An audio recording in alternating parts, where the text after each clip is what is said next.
सुल्तान महमद फ़ातेह season 2 का आज season finale episode आने वाला है। और आज के एपिसोड के अंदर हमें सुल्तान महमद फ़ातेह और जानदार अली पाशा आखिरी दफ़ा आमने-सामने नज़र आएँगे।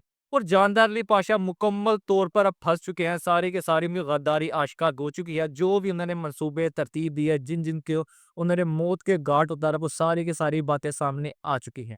जैसा कि ज़ागानोस पाशा ने नुतरस के साथ मिलकर जो मादा यानी जो एक मंसूबा तरतीब दिया था, वो मंसूबा कामयाब हो जाता है। और सुल्तान महमद फ़तेह सारी बातें सुन लेते हैं जब वो नुतरस के साथ ये सारी बातें कर रहा होता है। क्या उसने यानी सल्तनत के ऊपर काबिज़ रहने के लिए क्या कुछ किया। यानी वो सारी वहाँ बातें ये करता है कि हम जानदारली हैं, हमारा ही ख़ानदान है जो असल में हाकिम है इस सारी सल्तनत का। यानी हम ही जो है जितने भी सुल्तान आए हैं उनको बिठाते हैं, उनको हम उतारते हैं। वो सिर्फ़ हमारी कठपुतलियाँ हैं। असल में हाकिम हम हैं इस रियासत के। और वहाँ पर सारी बातें करता हुआ नज़र आता है नुतरस के सामने कि कैसे उसने सुलेमान को मारा और किस तरह मुसलमान भाइयों को आपस में लड़वाया। और हत्ता कि ये बात उसने कर दी कि जब सुल्तान अहमद फ़ातेह करमान की मुहिम पे थे, तो उसी ने तख़्त को हासिल करने के लिए अहमद को सुल्तान बनाने के लिए बगावत भी करवाई थी। और उस बगावत के चलते हुए जैसा कि अवेयरनेस अली बे ने बगावत को रोकने के लिए अहमद को उनको मजबूरन मारना पड़ा। यानी सारी की सारी बातें सामने आ चुकी हैं। अब सुल्तान अहमद फ़ातेह मुकम्मल तौर पर उसके ज़ाहिर-बात सबूत पेश करेंगे काज़ी के सामने और उसको फांसी की सज़ा दिलवाना चाहेंगे। लेकिन यहाँ पर अब मुकम्मल तौर पर वो अपना चेहरा सामने लाएगा, यानी वो जो चीज़ें पहले छुप के कर रहा था, अब सामने करेगा जानदार अली पाशा। एक तरफ तो वो इसहाक पाशा को इस्तेमाल करना चाहेगा, जैसा कि शुरू में इसहाक पाशा भी उनका साथ देते हुए नज़र आते थे।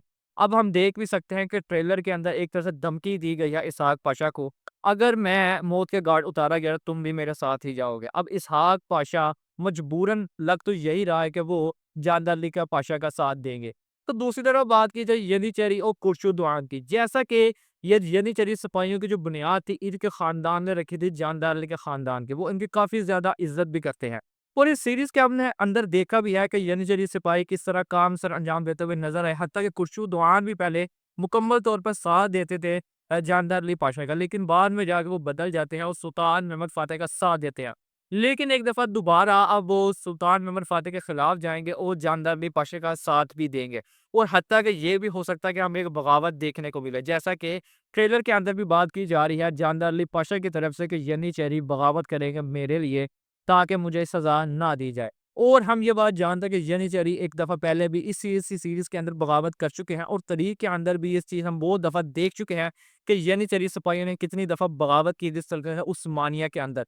असल में वो ये समझते कि हमारे बगैर ये सल्तनत चल नहीं सकती, असल में हम ही हैं जो इस सल्तनत को चला रहे हैं जानदार अली के साथ मिलकर। और यही चीज़ हमें आने वाले एपिसोड के अंदर देखने को मिलेगी भी। सुल्तान महमद फ़ातेह काफ़ी ज़्यादा मुश्किलात का सामना करना पड़ेगा इन सारे मामलात को, लेकिन आने वाले जो आखिरी एपिसोड है उसके अंदर एक और पाशा की हम एंट्री भी देखने जा रहे हैं। ये पाशा और कोई नहीं, महमूद पाशा होंगे। यही वो पाशा थे जो ज़ागानोस पाशा के बाद सदर आज़म के ओहदे पर आए थे। और ये 10 साल तक सल्तनत उस्मानिया में सुल्तान महमद फ़ातेह के दौर के अंदर सदर आज़म का ओहदा सँभाले हुए थे। और इनका गज़ब बहुत ही ज़्यादा था। इनकी एंट्री सबसे पहले पोंटस के अंदर करवाई जाएगी, जहाँ पर एवोनमस अली बालिब को कैद कर लिया गया था अलेक्जेंडर शहनशाह ने। वहाँ पर ये काफ़ी ज़रा सख्त अल्फाज भी इस्तेमाल करेंगे अलेक्जेंडर के साथ और एवोनमस अली और बालिब को उनकी कैद से आज़ाद करवा लेंगे। और फिर ये इस्लाम्बुल के अंदर आ जाएँगे। सुल्तान अहमद फ़ातेह अकेले इस सब मामलात के ऊपर काबू तो पा लेते, लेकिन उन्हें काफ़ी ज़्यादा मुश्किलात का सामना करना पड़ता। लेकिन यहाँ पर जब महमूद पाशा इस्लाम्बुल के अंदर आएँगे, वो सारी बात से वाकिफ़ हो जाएँगे और वो सुल्तान महमद फ़ातेह के साथ मिलकर हमें जानदार अली पाशा को फांसी के ऊपर लटकाते हुए नज़र आएँगे। और जो अगर बगावत की भी जाती है यानी सिपाहियों की तरफ से और दीगर पाशाओं की तरफ, जिसके अंदर जो तुर्कमान सदरान भी शामिल है, उनके खिलाफ भी महमूद पाशा साथ देंगे सुल्तान महमद फ़ातेह का और उस बगावत को रोकने की हर मुमकिन कोशिश भी करेंगे और वो बगावत को रोक भी देंगे। जैसा कि ये पूरे का पूरा सीज़न ही बहुत ही ज़्यादा कमाल का रहा, इसका हर ही एपिसोड बहुत ही ज़्यादा मज़े का होता था। और जैसा कि ये सीज़न फिनाले है, आखिरी एपिसोड है इस सीज़न का, तो ये एपिसोड भी बहुत ही ज़्यादा कमाल का होने जा रहा है। यानी इस एपिसोड के अंदर हमें सियासत देखने को मिलेगी, जिस तरह की हम पहले सियासी सीरीज़ के अंदर देख चुके हैं। और इसका इख्तिताम कुछ दर्दनाक किस्म का होगा। जानदार अली पाशा जैसा भी था, उसने सल्तनत उस्मानिया के लिए बहुत ज़्यादा काम सर अंजाम दिए। लेकिन वो अपने गरूर के आगे हार चुका था, उसके अंदर तकब्बुर आ चुका था। उस इंसान के अंदर के असल में हाकिम मैं ही हूँ सब कुछ करने वाला हूँ। और जब इंसान के अंदर गरूर और तकब्बुर आ जाता है, वो सब चीज़ें अपनी भूल जाता है और वो गलत रास्ते के ऊपर चला जाता है। यही चीज़ जानदार अली पाशा के अंदर हमें देखने को मिली इस सीरीज़ के अंदर, और आखिरी एपिसोड के अंदर भी यही चीज़ देखने को मिलेगी और एक दर्दनाक सीन देखने को मिलेगा जहाँ पे जानदार अली पाशा को फांसी दी जाएगी। आज की वीडियो में नाज़रीन किराम बस यही था। वीडियो अच्छी लगी हो तो वीडियो को लाइक ज़रूर कीजिएगा। मिलते हैं आपसे नेक्स्ट वीडियो में, तब तक के लिए अल्लाह हाफ़िज़।